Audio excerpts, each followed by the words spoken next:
Statement on Zambia protest. Zambia police makes U-turn on protest amid the Zanu PF pressure. Zambia namashoko is an update. Amurikuza ma-protest ariitika munyika yeZambia noti subscribe like on the bell icon. Tipina muli wamchinzi. Today the citizen delegation led by Mr. Trustin Lovu from South Africa, Mr. Chambara from Namibia, Mr. Marufu from South Africa, Mr. Mafosa from Zambia, and Mr. Mavoko from Botswana successfully handed over the petition to the Zambian Permanent Secretary for onward transmission of His Excellency President Hakainde Hichilema. The petition seeks to highlight the deteriorating governance and human rights crisis in Zimbabwe. For instance, the arbitrary detention of innocent citizens like Senator Jameson Timber and the avhundutsa, amongst others.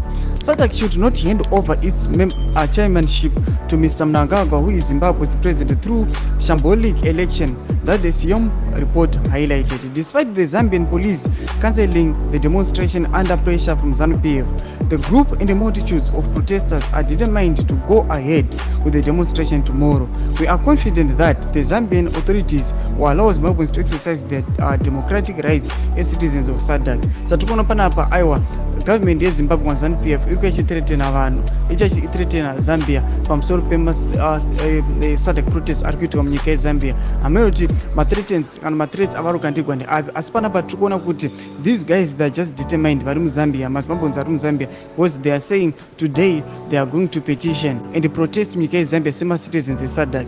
But udzai mafunguro enyu tudzai comment section medu, musangano subscribe, kulike, turn on the bell.